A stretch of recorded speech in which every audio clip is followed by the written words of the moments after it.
Mahilig ba kayo sa mga gwapong lalaki na kahit hindi pa ninyo lubusang kilala ay nakipag-engage na kayo? Kung gayon para sa inyo ang kwentong ito.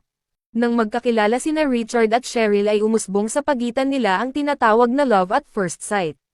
So, sa loob ng 3 buwan ay sa worry nila ay matibay na ang kanilang relasyon kaya nang mag-propose si Richard kay Cheryl ay mabilis na sumagot ng, yes, si Cheryl. Bilang selebrasyon ay tinawagan ni Cheryl ang kanyang mga magulang upang kumain sa isang 5-star restaurant at sagot ng kanyang fiancé na si Richard ang gastos.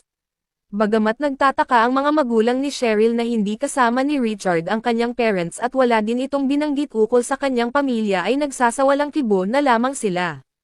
Para sa kanila, sapat na ang makita nila ang kanilang anak na masaya at kontento sa kanyang relasyon sa nobyo nito na mukhang yayamanan. Isang bagay lang ang alam nila sa fiancé ng anak nila, si Richard ay miyembro ng PMA or Philippines Military Army. Pagkatapos ng isang masarap na dinner ay nauna nang umuwi ang mga magulang ni Cheryl. Naiwan ang couple na masayang nagplano sa kanilang magiging kasal. Pagkalipas ng 1 oras ay nagpasya na ang dalawa na umuwi sa kani-kanilang apartment. Dahil napansin ni Cheryl na lasing ang fiancé ay sinabi nito na tumawag na lamang sila ng Uber at magpahatid sa kani-kanilang destinasyon ngunit mariin na tumanggi ang lalaki at sinabi niya na kaya pa niyang magmaneho ng kotse. Subalit hindi pumayag si Cheryl kaya nagkaroon sila ng pagtatalo na humantong sa sigawan. Hindi makapaniwala si Cheryl dahil sa ipinakita na ugali ni Richard, iniisip niya na siguro dala lang ng kanyang kalasinggan. Pero nagtataka siya nang hindi pa rin tumigil sa pagtatalak si Richard hanggang sa nagpasya sila na maghiwalay at wala ng kasal na magaganap. Nang dumaan ang isang taxi ay nagpara si Cheryl at sumakay pa uwi sa kanyang apartment habang si Richard naman ay pinasibad ng takbo ang kanyang kotse.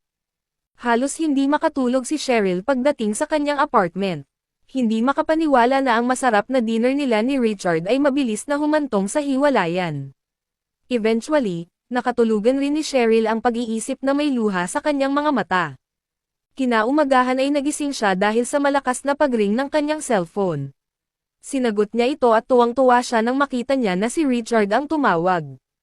Humingi ng tawad ang lalaki sa kanya at nakiusap na patawarin na ito at ituloy nila ang kanilang plano na pagpapakasal. Sumang-ayon naman si Cheryl dahil mahal niya si Richard.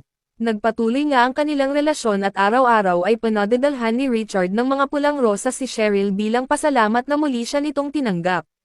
A bouquet of sweet and fragrant red roses was delivered to Cheryl every day. Cheryl doesn't mind though, masarap yata sa pakiramdam at nakakaganda ang mapampered ng mayamang boyfriend at fiancé. Lumipas ang 1 linggo, 2 linggo ay patuloy nilang ginagawa ni Richard ang pagde-date hanggang sa isang araw ay nagpasya si Cheryl na bisitahin si Richard sa kanyang apartment. Sigurado ako na magugulat ang aking nobyo. Bulong ni Cheryl sa kanyang sarili habang hawak na niya ang doorknob. Kinatok niya ang pintuan ng 3 beses subalit walang sumasagot kaya pinahit niya ang doorknob at dito niya nalaman na hindi naman pala nakalock ang pinto. Nang bumukas na ang pintuan ay nanlaki ang mga mata ni Cheryl nang bumungad sa kanya ang napakaraming red roses na halos napuno ang living room ng apartment. Tuwang-tuwa siya dahil sa halimuyak na bango ng bulaklak. Ito ay katulad ng mga red roses na natatanggap niya mula sa fiancé.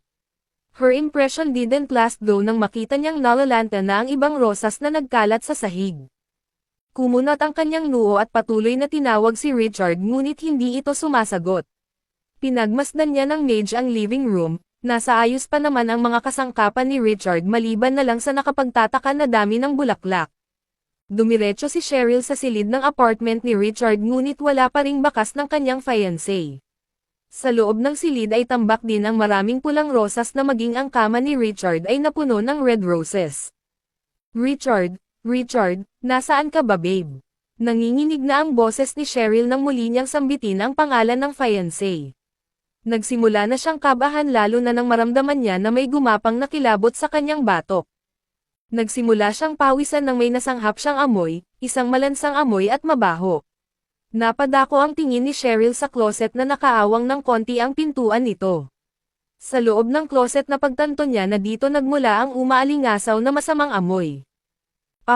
Isang nakatutulig na sigaw ang pinakawalan ni Cheryl at agad na dinala ang 2 kamay sa kanyang bibig at pinigilan ang paghinga nang makita at maamoy ang bumulagtang katawan ng lalaki. Sundan sa susunod na video ang Part 2 Nanograms kwentang ito. Please follow and thank you for reading and listen ng mga ka-lovely crew. You can comments below and react.